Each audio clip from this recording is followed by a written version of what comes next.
Have you ever wondered why your body flares up just when your life feels most secure? Have you paused to consider that every ache and fatigue might be whispering a deeper truth about your inner world? Welcome back to the channel, where we explore the hidden language of our physiology, uncovering how physical symptoms can guide us toward emotional and spiritual awakening. Today, we dive into the profound notion that the body is more than a vessel. It is a sage teacher that speaks when we refuse to listen through conventional means. In this video, we will uncover two core revelations: compassion for our own pain unlocks healing, and interpreting bodily signals as messages can transform suffering into insight. When I was 25, I began experiencing relentless migraines.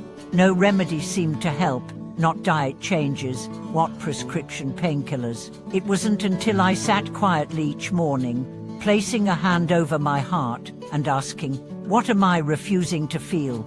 that the pattern emerged. Every time I felt overwhelmed at work, my temples throbbed. The migraine became a natural alarm bell telling me to slow down, to honor boundaries I'd refused to set. One autumn evening, a close friend confided that she'd been battling digestive issues for months. Doctors assured her it was stress, but the symptoms persisted. Together, we explored her life story, childhood expectations, her habit of swallowing criticism, a fear of making waves. Each meal became a battleground between her suppressed voice and an unwilling gut. By journaling before meals, allowing her emotions to surface and speak, she found the courage to articulate long-silenced frustrations. Gradually, her nausea faded as her self-expression grew. Understanding bodily wisdom begins with mindful attention.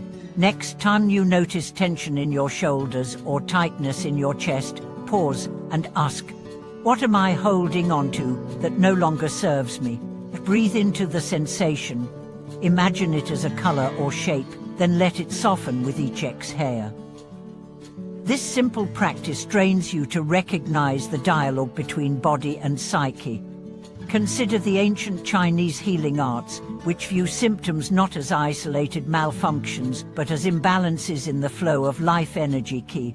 A blocked meridian might manifest as joint pain. Stagnant emotions can lend to chronic fatigue. By treating the root imbalance, not merely the symptom, practitioners restore harmony.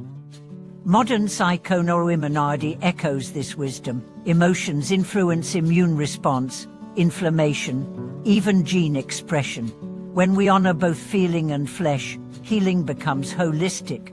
In my own meditation retreat, I witnessed a teacher place crystals on participants' chakras. One man's chronic back pain vanished almost instantly when the energy shifted, yet it was his surrender to vulnerability, allowing tears to flow, that truly unlocked the transformation. His back became a mirror of his rigidity. Releasing emotional armor freed his body. If you struggle with insomnia, try this. Lie in bed and map each racing thought to a physical sensation. Is your heart pounding? Are your legs restless? Name the feeling: fear, guilt, anticipation, and offer it compassion. Whisper to your body, "Thank you for protecting me." Then invite rest. Often, this ritual dissolves the friction between mind and matter. By embracing your body's silent wisdom, you cultivate a relationship with yourself that transcends pain management. It becomes a journey of revelation. Each symptom becomes a riddle, leading you deeper into self-knowledge and genuine well-being. Later, I encountered a seminar on somatic experiencing, led by Peter Levine's Protevace. In a dimly lit hall, participants lay on yoga mats, while soft music played. The instructor guided us to recall a past emotional shock, an argument with a parent, the sudden loss of a job, a public humiliation, and to notice where in our bodies we still felt its echo. One woman placed her hands on her belly, her breath shallow as if a heavy weight sat on her diaphragm. As she allowed herself to tremble, the tension released in quiet ripples, like a door unlocking from rust. In that moment, she was not reliving trauma, she was completing a response that her nervous system had never been permitted to finish. By honoring the body's instinctuant movements, trembling, shaking, crying, we grant ourselves permission to integrate experiences fully, rather than carrying their unprocessed fragments as chronic pain or emotional numbness.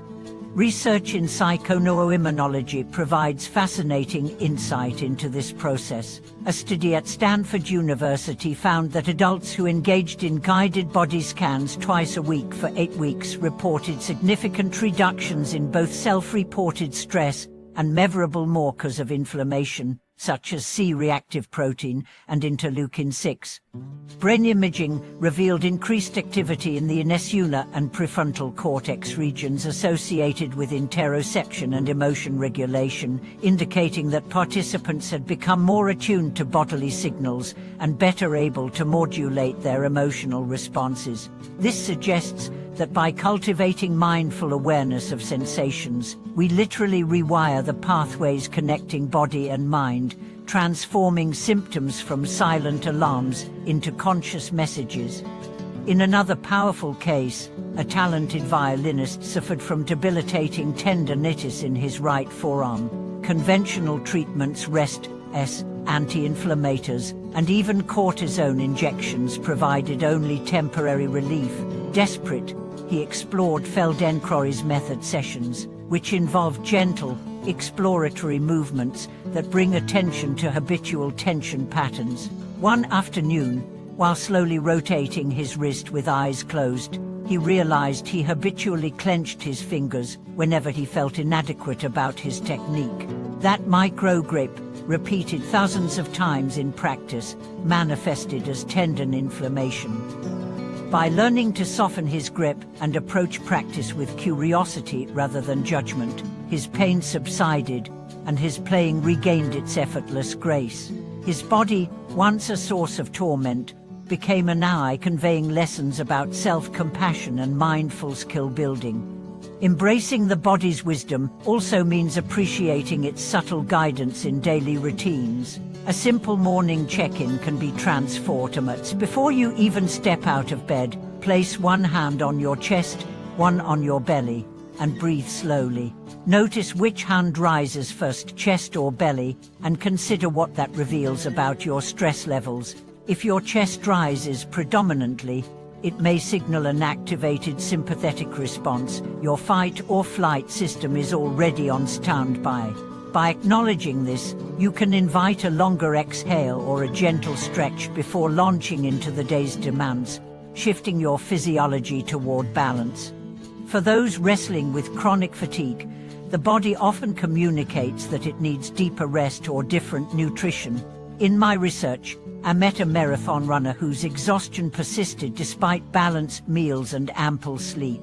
On a wilderness retreat, she began to experience intense longing and a craving for fresh greens each time she passed certain trees. Trusting these instincts, she started incorporating daily forest walks and a diet richer in leafy vegetables, noticing that her energy levels stabilized within weeks. Her body was directing her toward restorative environments and micronutrients she had overlooked. Dream work offers another portal into somatic wisdom. Carl Jung taught that symbols emerging in dreams often manifest as somatic metaphors. A friend of mine repeatedly dreamed of being crushed by an avalanche of paperwork, only to wake up with a stiff neck and pounding head.